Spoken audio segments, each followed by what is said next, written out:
America, we stand for freedom.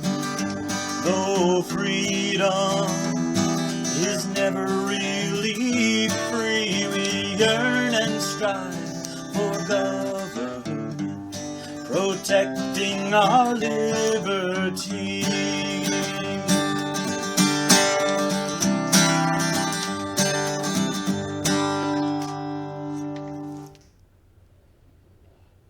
Hello and welcome to Your Right to Know. I will be your host, Andrew Couture, and for this month's episode, we're going to be talking about the continued fight against tyranny. And for our special guest this month, we have Jim Wallace, chairman of the Gun Owners Action League.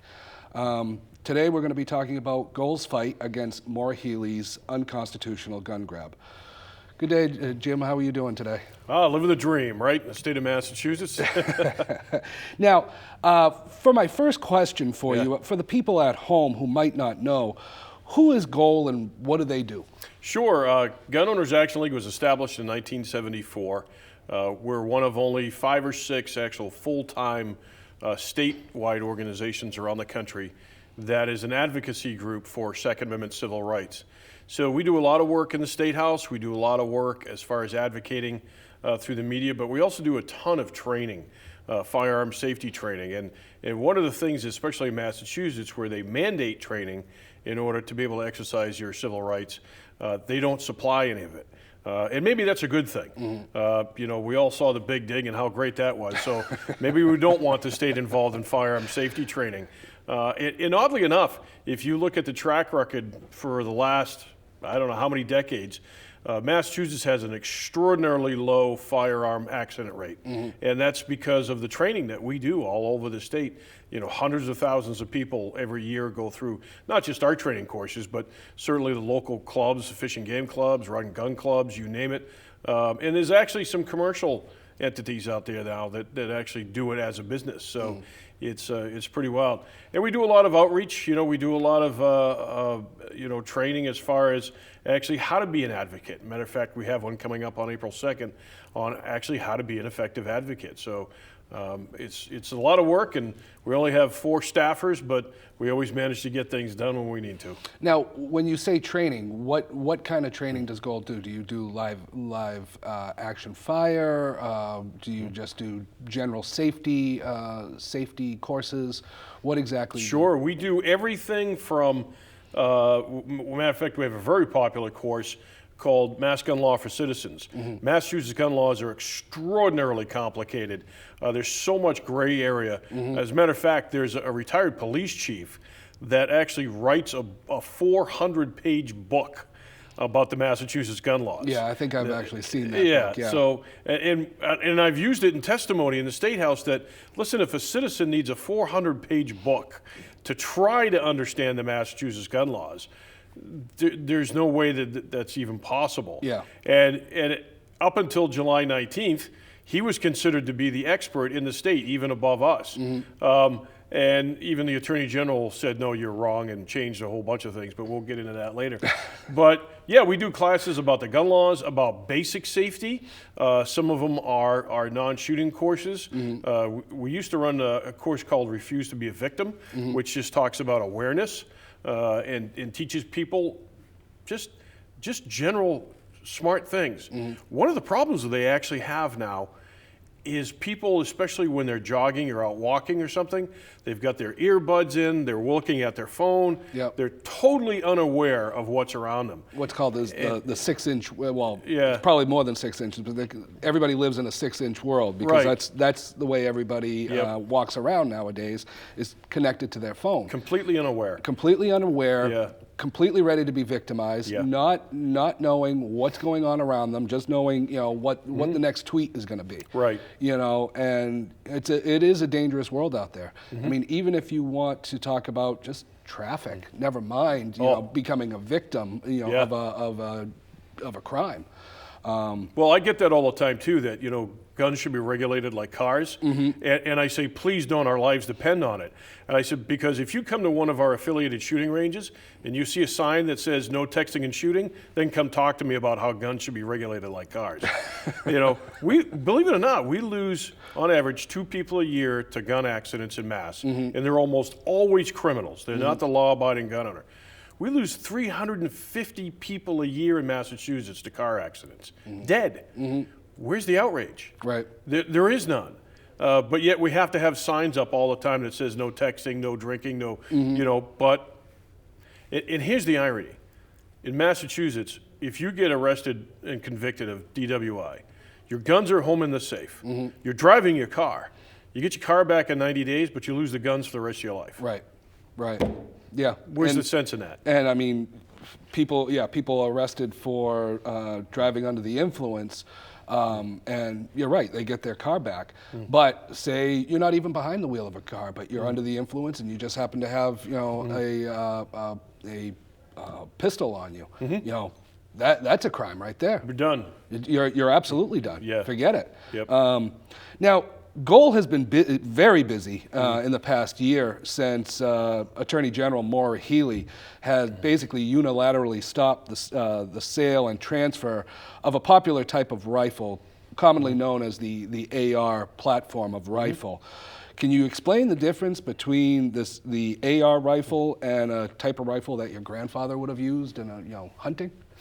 Well, the interesting thing is the AR rifle, if it was a car, would be an antique. They're literally older than I am, and I'm not that young. You can tell by the gray and the lots of hair and everything else. I'm not that young. These rifles, and again, we don't even really know what she did because she won't explain it, and that's why it's in court. And once things are in court, it's forget it. Trust me, I've talked to a lot of people about having you on the show here today. Everybody's interested, and I have a lot of friends who own gun stores, and this was a hit to them. This was probably one of the most popular rifles that people would come in. Sure. And not only just to own one, but there's a lot of people who do 3-gun, which are 3 different types of firearms, and you go through like a course, firing each type of weapon. Right. But when she just unilaterally said, that's it. Sorry, you're not having it anymore. Well, she just changed the rules overnight. Yeah. And one of the things too is, a lot of people have called it a gun grab. It really diminishes, I think, what happened, because what it was a civil rights and due process grab.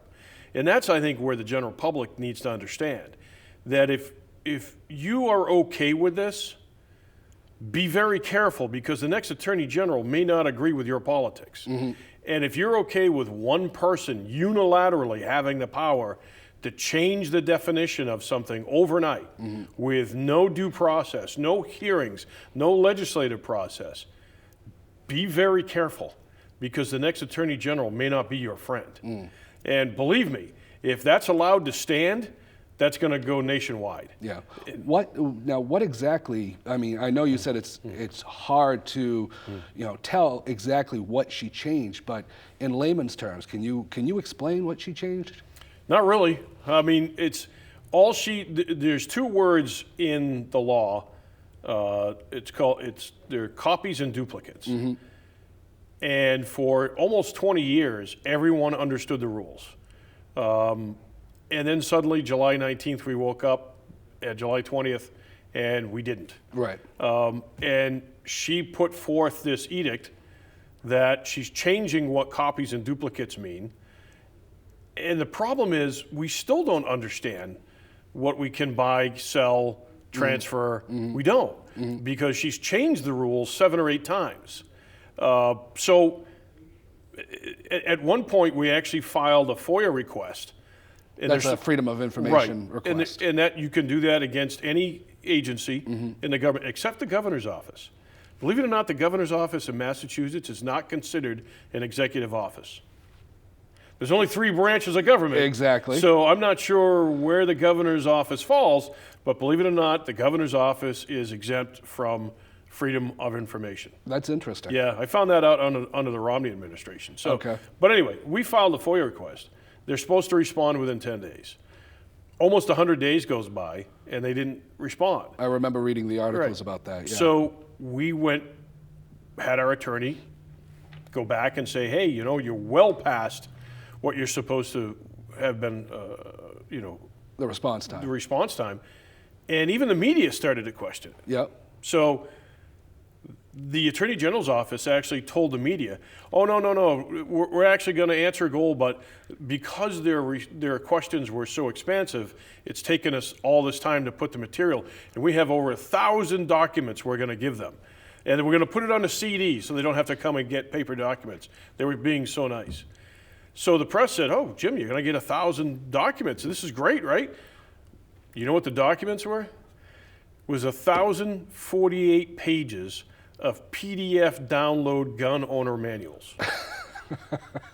So basically, it was just owner manuals from different all it was. Types of Not a firearms? memo, not an email, not an internal discussion about how they got to where they were and what it actually means. So what was nothing? What was Gold's response to that?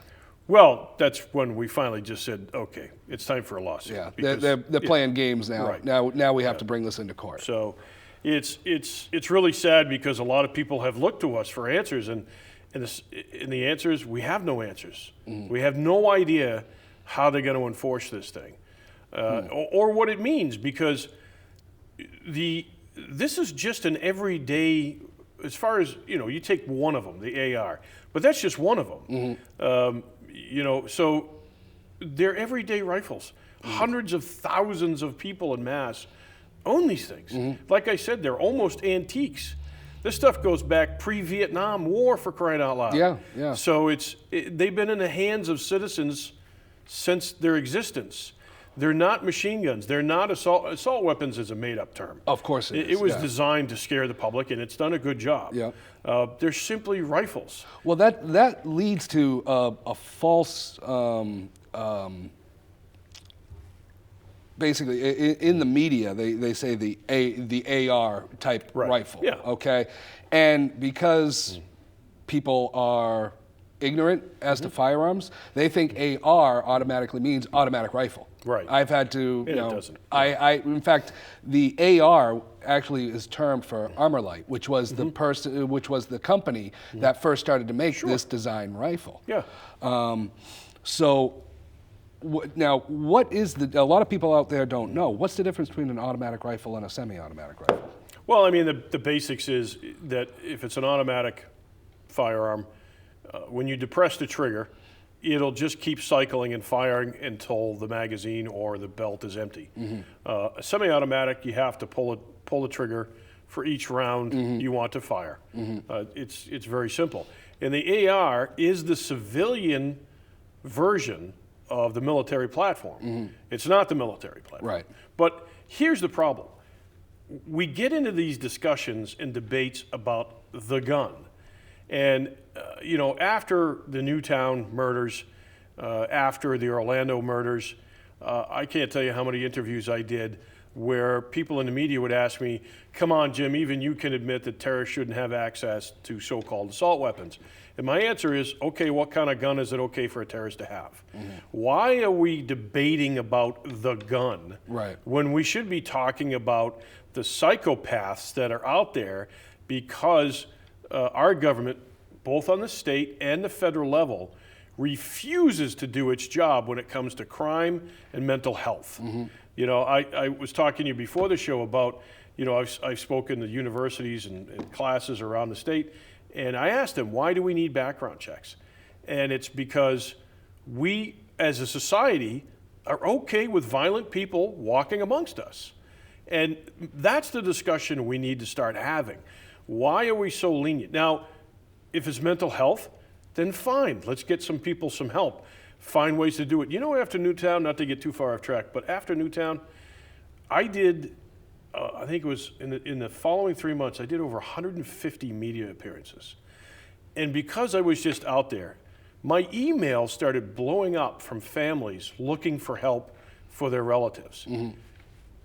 if they're so desperate to contact me looking for help, that tells you the need out there. Oh, absolutely. It's just incredible that the government wants to dance around this, and we debate about a gun when we should be talking about terrorism and mental health. Well, when the state closed the mental hospitals of the, what was it, about 15, 20 years ago? That was back in the Dukakis era. Yeah. That is when the problems Yeah. really started. Yep. And, you had people who desperately need help, just walking the streets, unable to get the help that they need, and eventually it was a tinderbox. You go into the inner cities, I shouldn't say most, but a good portion of the homeless people are mentally ill that have no place to go and no services. Now, I will say that one of the reasons they probably don't want to address it is if you just look at the statewide mental health issue, it's going to make the Big Dig look like a picnic. It's going to cost a ton of money. And they honestly don't know how to address it. It's just such a massive issue. And especially with a lot of our veterans, men and women coming back that are in desperate need of help. And the fact that you have to have nonprofits launch up all the time to help our veterans, that's just a disgrace. Oh, absolutely. Well, one thing President Trump is doing is he really wants to change the VA and make it work for our veterans. And it's gone by the wayside for so long that he's got quite a job to do. It's a terrible mess. But getting back on this, again, I think people really need to consider the civil rights and due process part of this. I don't care what side of the fence you're on as far as guns go, because this isn't about guns anymore. When we held the rally, it tells you how many people were upset about it, because we held a rally 3 days after the announcement. It was a Saturday, and they held a special Saturday session in the State House. We had 5,000 people in 90-degree heat on the steps of the State House. It was during the week. I was working in Boston at the time, and I actually went to the public hearing that they had and saw you speak. Now, obviously, there's an attack on the Second Amendment, our Second Amendment rights by the left. With Maura Healey's gun grab, and just recently, Dianne Feinstein attacked the Supreme Court Justice nominee, Neil Gorsuch, because he wouldn't comment on his stance on the Second Amendment. Now, the question was, do you think the Second Amendment is vague and needs to be better defined? Nobody says that about the First Amendment, and when our founding fathers actually created, the Bill of Rights, they said, what are, the most important? Well, number one, freedom of religion, freedom of the press, freedom of assembly, and then number two, freedom to, have a firearm. Now that Trump is in office, and Trump, from what, everything that he said is pro-gun, and he's a licensed concealed carry holder as well, are you going to see the left back down from their attack, or do you think they're going to double down on their attack? Well, it's going to be kind of interesting, because unfortunately here in Massachusetts, it's not just the left. Every time gun owners have been hammered, it's been a Republican governor. I mean, it started with Paul Cellucci, then Mitt Romney, and now, unfortunately, the governor we have now, Charlie Baker, who supported what Maura Healey did. So, and the other historical thing which is interesting is I'm trying to figure out where in history this actually became a partisan issue. Because you would think everybody would want the right to defend the lives of yourselves, your loved ones, or anyone for that matter. When did this become a partisan issue? But as far as what the Second Amendment means, we find out probably on a daily basis that our founding fathers were wise beyond their years. That way down the line, things as far as freedoms go are more and more important every day. And they're important to everybody in the country.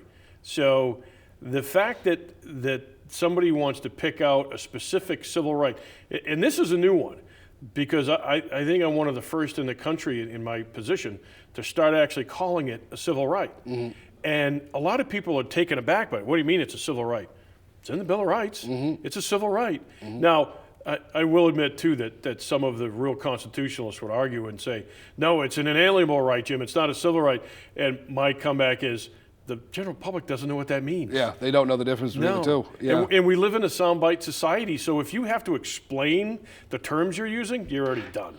So, but civil rights is a big issue. Now, I mean, there's a lot of people who will say, well, when the founding fathers, put the Second Amendment into, the Bill of Rights, they didn't know what was coming into the future. They didn't see, weapons that could hold, 30 rounds. But yet they did. They had primitive versions of the Gatling gun. At the time, they were drafting the Bill of Rights. They knew that firearms were an industry that was going to continue to grow. Right. See, here's the interesting thing about that, too, is if you actually look, terminology changes a lot over the years. And one of the things that people who don't like guns look at and they say, well, it says well regulated. Actually, back in the day when it was done, that actually meant they could force you to own a gun. You were required to own a gun. So if you want to go back in history and say, well, we need to follow it word for word, okay, that means everybody has to have one. We've never said that we want to force people to own guns. I speak all the time to the general public, and I tell them right up front, if you're not comfortable with a gun, I don't want you to have one. Because there's a lot of responsibility in owning a firearm. It is the ultimate free citizen. I mean, you think about it, that the citizens of the United States are entrusted with lethal means to defend themselves. There aren't a lot of countries around that allow that. Right. And a lot of countries are paying the price. Look what happened in England. Just this past week. Somebody, it wasn't a gun. Somebody got into a vehicle, plowed through a crowd, and ended up stabbing a police officer to death. And we actually lost. It was a young couple from Utah on their 25th wedding anniversary, touring England, and he was killed, and she was brutally damaged. But it's vitally important to make sure that we protect all of our civil rights as we move forward. There's a lot of people that will say, well, the Constitution is a living document. Most of the people that say that only want it to live so they can kill it. Really, if you think about that. I'm in agreement with that. So, we should be able to add to that list, but we should never take away from that list. Yeah. And the fact that if you look at the places across the country, Massachusetts being one of them, that actually restrict people's civil rights based on completely arbitrary means, those are the most dangerous places in the country to live. Yeah, you look back at World War II. It was stated by the Japanese that there would never be an invasion of the mainland of the United States, because behind every blade of grass, there would be a firearm. Yeah.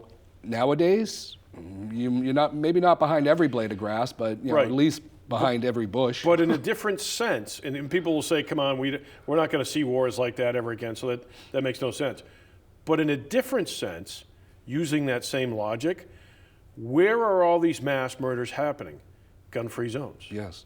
Newtown gun-free zone. Sure. It was in a school. Yeah. Orlando. Orlando. The movie theater in Colorado. Yep. They're all gun-free zones, or at least predominantly gun-free zones. That's because the criminal knows that everybody that's going to be in there is not going to be armed, and they are the perfect victim. Yeah. Now, the left's attack on the Second Amendment is falsely veiled in the attempt to keep guns out of the hands of violent criminals. But the gun restrictions and bans only apply to legal gun owners. Right. Criminals do not get gun licenses, correct? Right. So how can they make the attempt to say, well, we're doing this to protect you? No, you're not. You're doing it to take away my Second Amendment right. The guy who's robbing the convenience store doesn't have a gun license. He got his gun illegally. Well, I'll give you a great example. Back when Mayor Menino was mayor of Boston, he used to blame the southern states, or even the states north of us, for the crime in Massachusetts. And, for example, he would say, well, they're going down to Georgia or wherever, Virginia, to get guns, and they bring them back. And the press came to me, and I said, now, think about how foolish that statement is. And they would say, what do you mean, Jim? And I said, well, apparently we have the most loyal criminals in the country, because they'll travel 1,000 miles to get an illegal gun, but they'll always come home to commit the crime, And I mean, how foolish is that logic? Yeah. But, just 3 weeks ago, I forget which, might have been the Herald, somebody put out a report. In Boston, if you're involved in an illegal shooting, you have a 96% chance of never being arrested. Not convicted, never being arrested. Can I take those odds to Vegas? Because I like those odds. So what they're actually doing with this legislation that you see all the time is they're hiding behind it as a veiled attempt to do their job, but they're actually not doing their job. Why do we have so many violent people on the streets? Again, whether it's mental health or actually criminal violence. Why are we so willing to have people like that walk amongst us? And I looked at the recent FBI numbers, and they compile violent crime statistics every year. It's always a couple of years behind. It takes time to put stuff together. The 2015 is the latest reports. If you look at violent crime, which the FBI labels as, they include homicide, rape, robbery, and aggravated assault, okay? Vermont is the safest state in the nation to live. They have no gun laws. They have none. Wow. Massachusetts, which has arguably some of the most restrictive and convoluted gun laws in the country, has a violent crime rate more than 3 times the state of Vermont. Well, there are new gun laws coming out every day, mostly from the left coast. You know, just recently we were discussing a type of restraining order. Can you explain what's going on with that? Yeah, there's a lot of actually confusion about this because when it started in California, it's passed in California through legislation, and it passed, I believe, in Washington State through a ballot initiative. And they call it the Gun Violence Restraining Order. Now, in Massachusetts, we have 2 different orders where you can lose your civil rights. One is a harassment order, and one is a protection order. Everybody calls it 209A, you know, the typical restraining order that you see. So when this was filed this year, we were very confused because we already have a system. Now, just recently, somebody in the media called me and said that this is actually a mental health restraining order. And I said, well, wait a minute, it doesn't even mention mental health in the bill. So what are we looking at? But here in Massachusetts, the person who filed it, they actually labeled it an extreme risk protection order. So it's not just a harassment or protection order, but an extreme risk protection order. It's like double secret probation from Animal House. So one of the problems is, though, the bill, it's very long, it's very convoluted, but all it does is take your guns away. So if you're an extreme risk, shouldn't there be some other things we're looking at? It would make sense. Well, Unfortunately, Jim, this is the end of our show. First, I want to thank you for coming on to our show. Sure. And I asked our viewing audience to go to Goal's website, get involved, get your license, get some training, and learn how to carry a firearm. Our Second Amendment right is our most important right, and because it protects all of our other rights. You know, when seconds count, police are only minutes away, and we desperately need to be able to defend ourselves. We thank you for watching Your Right to Know and sitting with the FRCC. As we leave you, we want you to remember that your local and city town committees are grassroots organizations that support and hold dear your liberty, your constitutional rights, and conservative values. We encourage you to join. Why? Because to us, GOP stands for growth, opportunity, prosperity, and because we always stand for freedom. Thank you, and have a good day. America, we stand for freedom. So let us all unite to yearn and strive for our republic that reflects our values, that preserves our rights, and goes forth in power and might, that reflects our values and preserves our rights, and goes forth in power and